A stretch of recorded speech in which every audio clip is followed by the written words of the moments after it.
Shri Kummanam Rajshekharanji, former governor of Mizoram, Shri O. Rajgopalji, former minister and member of the assembly, Sampujya Chiranandpuri Swamiji, head Advaita Ashram, Kozhikode, Sampujya Brahma Padanand Swamiji, President Shri Ramdas Mission, Tiruvananthapuram, Shri Vivek Ranjan Agnihotri, very prominent filmmaker,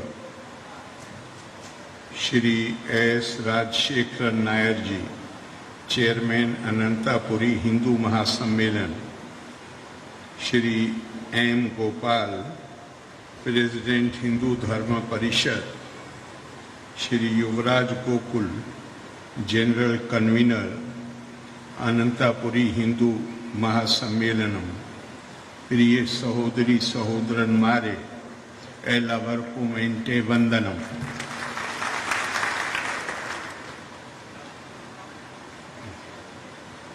I have with me my prepared speech, but if you allow me, I would like to depart from the written text.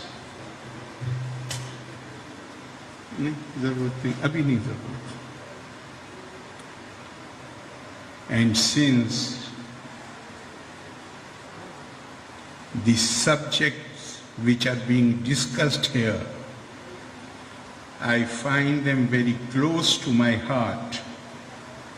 Therefore, an hour back I decided to ignore the text and articulate my own feelings on the subject. I am so happy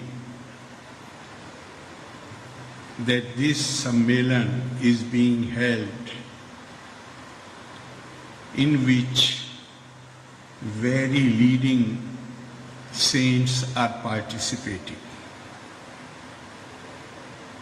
Our tradition says, Santo Bhumi Tapasa Dharyanti. It is because of the word used is tapaso, but they do tapas for acquiring insight into reality. They discover universal principles,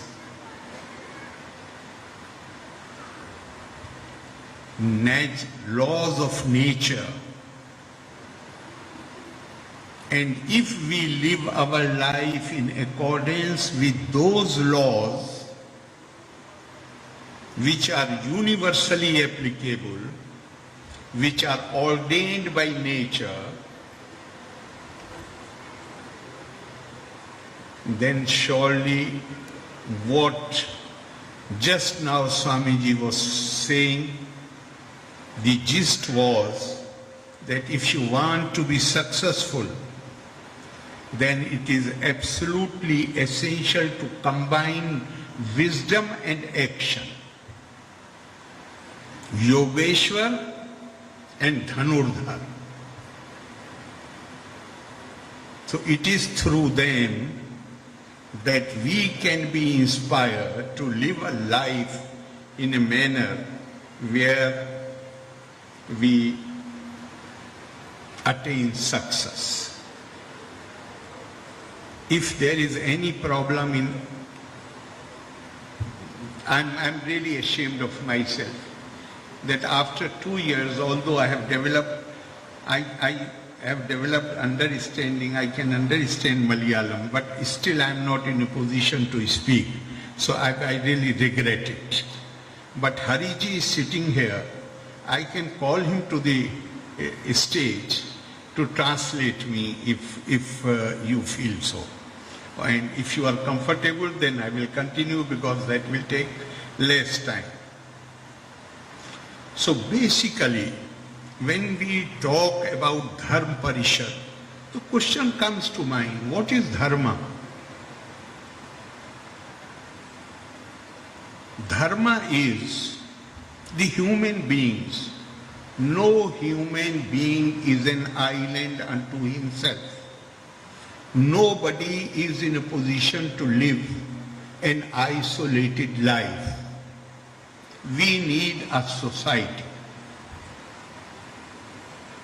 And when the society comes into existence, then there is another human tendency where one wants to dominate over the others.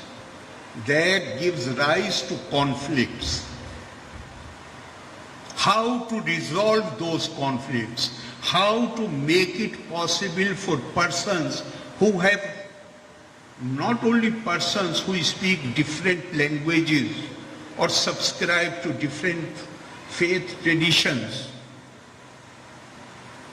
but even people in one family, children of the same family, they do not have similar attitudes.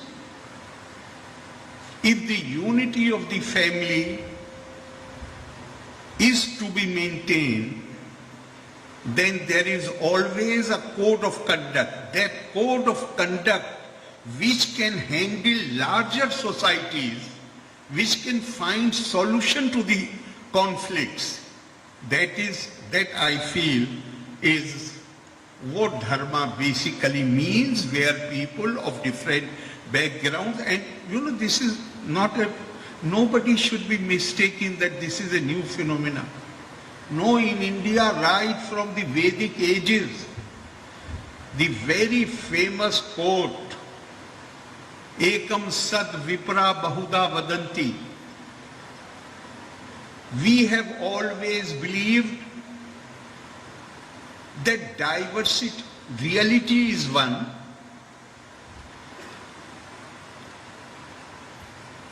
Eko Deva Sarv Bhuteshu Gudha सर्वव्यापी सर्वभूतांतर आत्मा कर्म प्रधान सर्वभूताधिवासी साक्षी चेता केवलो निर्गुणोच्चा. We have always believed in that one,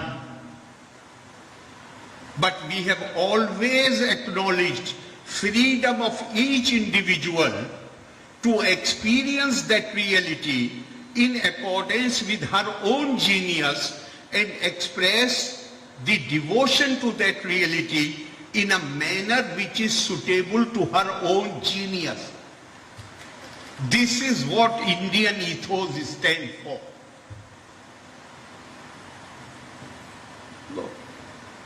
Akashat patitam toyam yatha gacchati sagaram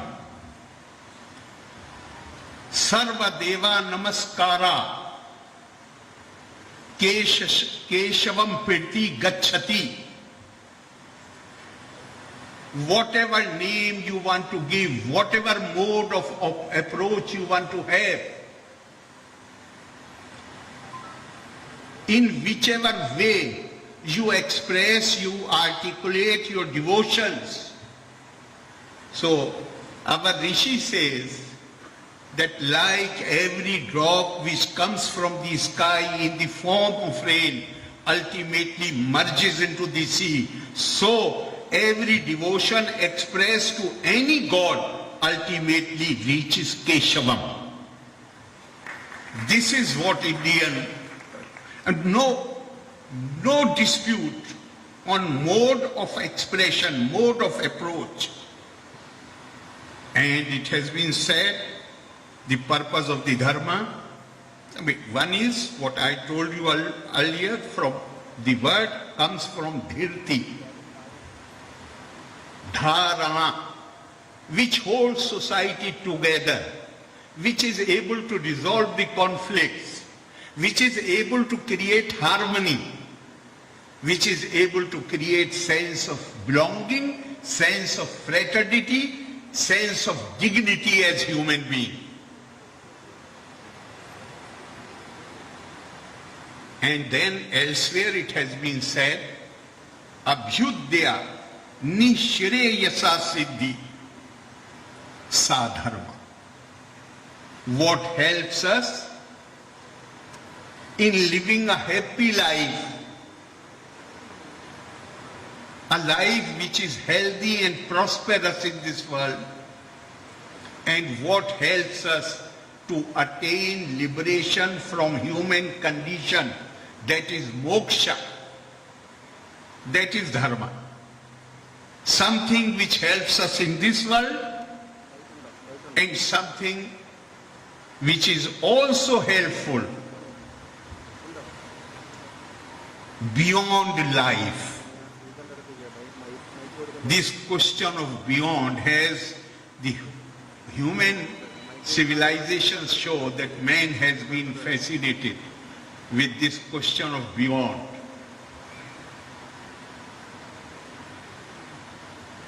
Who am I? Where I have come from and where I will go. This has engaged human attention, and particularly I am saying because this is a special forte of India, where so many of our rishis and munis, they devoted their lives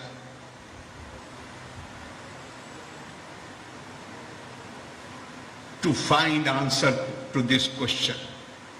And when they realize the truth, they experience it,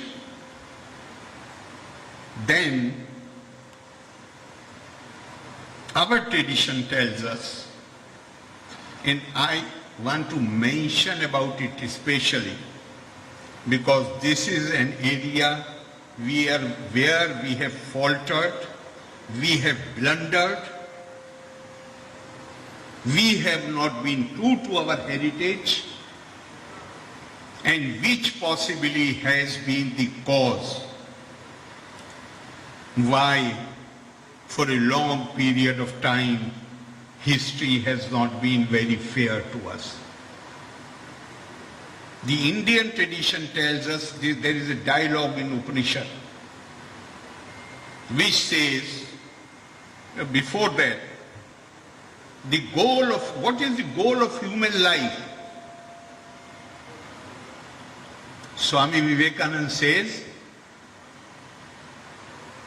that the aim of human life is to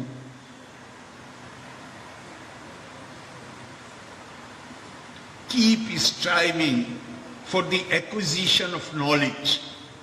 All life. That is something where nothing is in excess.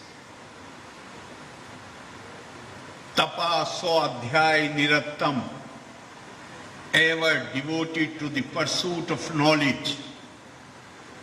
And when you gain some insight into the reality, then what happens?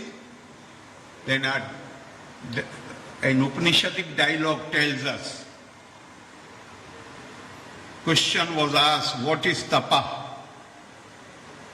Many answers were given. Discipline, austerity, self-imposed, something which is not imposed by any outsider, but self-discipline, which you enjoy.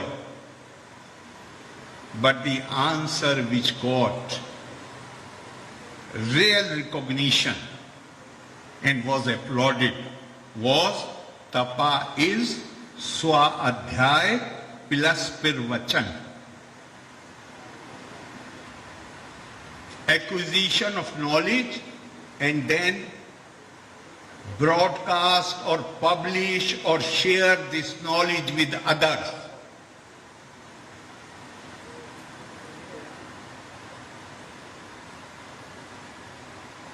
Somewhere,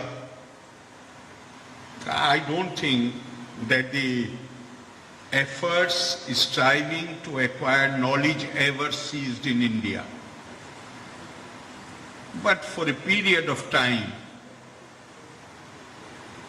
we were not making that knowledge public. In fact, access to knowledge was denied. And that is why Indian society got vacant. It became vulnerable. 50? Okay. So we have to, but fortunately, more than 150 years back, our thought leaders again woke up to the reality. And I would like here to quote, because now it is not on us to liberate ourselves from that thing. We have already been liberated. In fact, now, I think Rajgopal ji was member of that cabinet which took the decision to make education universal and compulsory up to the age of 14 years. But in order to make it, whatever decision has been taken, so far, Lord we still need to do so many things. And we must always keep in our mind what Swami Vivekananda had said. He said, as long as millions live in ignorance and poverty, I shall hold everyone a traitor, very strong word, a traitor who, having been educated at their expense, pays no heed to them. We must always remember the Indian tradition of dharma. It does not admit,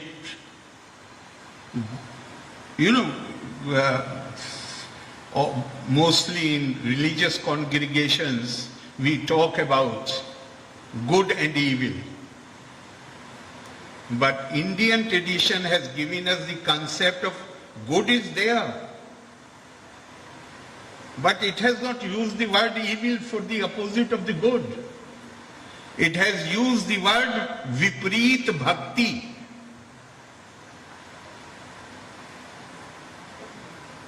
For instance, the famous characters in the history, Hiranyakashipu and his brother, Ravan and Kumbhakaran, Kans and what is the name? Bhagwan Krishna's cousin who abused him at that time? Shishupal. You know what our tradition tells us? They are actually incarnation of Jay and Vijay, the gatekeepers of Lord Vishnu, who were cursed by some rishis because as gatekeepers they were under instruction that Lord is sleeping, nobody should be allowed in. They did not.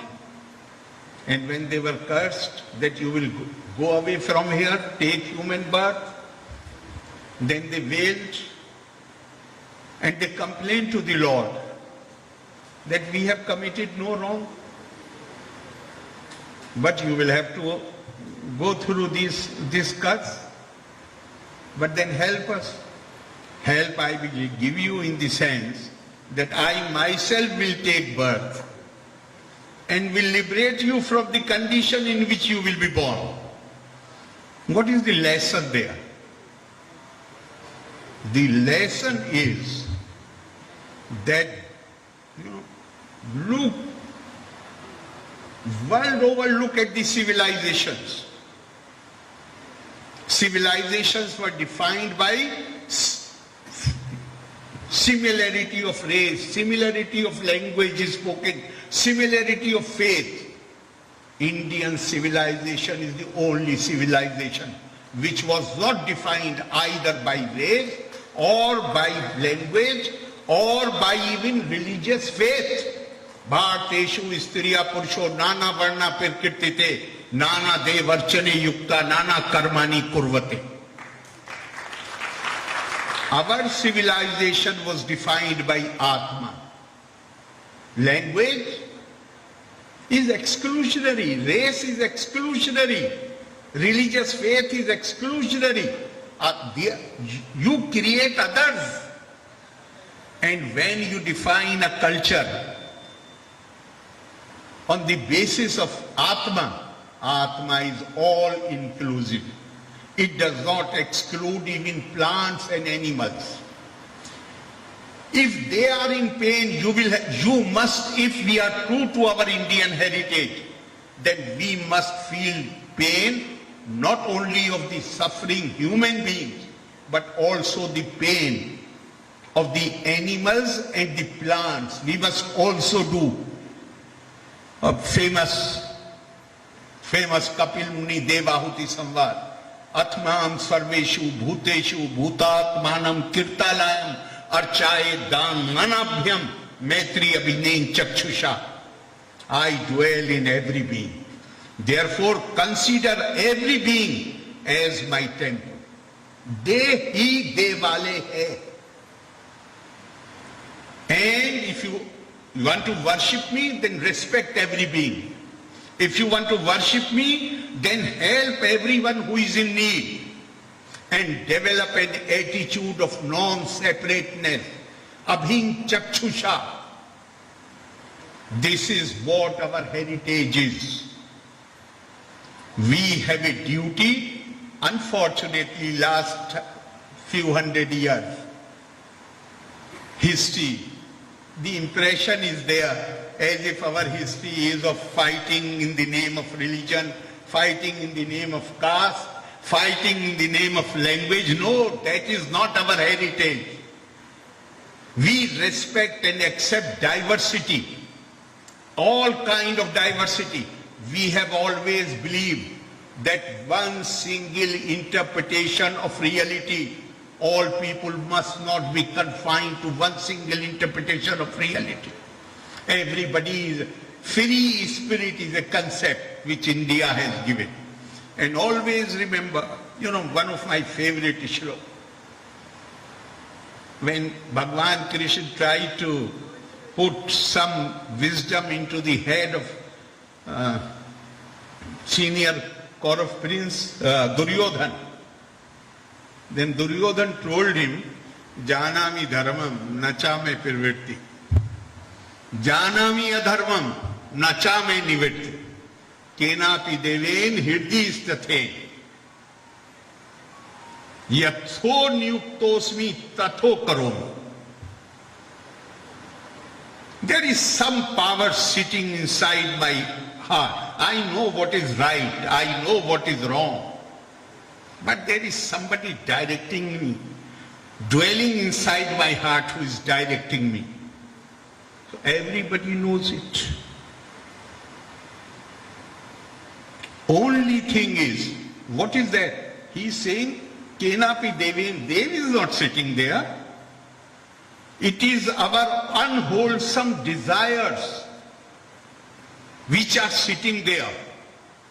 Now, there is a beautiful, I do not know how many of them you will understand because it is in Hindi, but beautifully it has been put by a Hindi poet. He says, Ram, Maryada Purushottam, Ek Vachani, Ek Bani, Ek Patni. He was the respecter of rules, norms, everything. And he stood by his word, by his weapon, and had one wife. He stood by her. Krishna, Leela Purushottam. Makhan Chitchor used to steal hearts. First Makhan Chor used to steal butter. Chitchor used to steal hearts. And Ranchor, the 17th attack on Mathura, he fled to Dwarka. So how these both are avatars of Bhagwan Vishnu? How do you reconcile the two? What is common there between two? One was a stickler for rules. The other bent the rules. Did not break it, but bent the rules. How do you reconcile? both of them, whatever they did not do it for selfish reasons. They do it for the public good. That is the factor. What is primary thing is that I should not be motivated by my selfish interest. But as Mahatma Gandhi has said, and here I should mention, Swamiji, the tribute which was paid by famous newspaper of London, Guardian, after the death of Mahatma Gandhi. Guardian in its editorial wrote, only a country like India and only a religious tradition like Hinduism could have produced a man like Gandhi. And Gandhiji said, he says the same thing. He said, whatever you are doing, the only yardstick is, and you should apply it anywhere or when you are taking the decision which affects others, whether your action, your decision is going to benefit the weakest, the last person. If it is beneficial to him, then it is okay. And if it does not serve the interest of those who are at the lowest step of the ladder, then there is something wrong with your action and with your decision. I hope this great heritage of ours, I think I should add this one more point and then I will take your leave. Among the ancient civilizations, India is the only continuing civilization. Maybe the Egyptian civilization was older than us. Even Greek may claim that their civilization was older. But today's Greek, almost today's Egypt, they occupy the same geographical area. But they have no connection with the ancient Egypt or ancient Greece. The ancient civilization and ancient of Greece and Egypt, they are not even aware of it. That language is being deciphered, has been deciphered now. So there was total disconnect between the old Egypt and Greece and the contemporary Greece. On the other hand, India almost occupies the same area, but it is connected with the past. We still believe, adore, greatly value the value system which was discovered by ancient India. When we listen, when we read our classics, our great writers, then we listen to the same heartbeats, same universal ideals, same message. And if there is continuity, then we have a duty. We have every right to feel proud of our ancient heritage. But we must also be concerned and careful that we preserve that heritage. Because that heritage has a universal outlook. India has never viewed a person in terms of the alienable and variable characteristics like caste, creed, community, the factors associated with birth. Instead, India has always viewed a person in terms of the invariable and inalienable characteristic, that is Atma. Swami Vivekananda says, my mission can be put into simple words. I want to teach unto mankind their divinity and its manifestation in all movements of life. I hope this Sammelan will create greater awareness about our cultural heritage, and we shall do everything to preserve that cultural heritage and to promote it. Thank you very much. Jai Hind.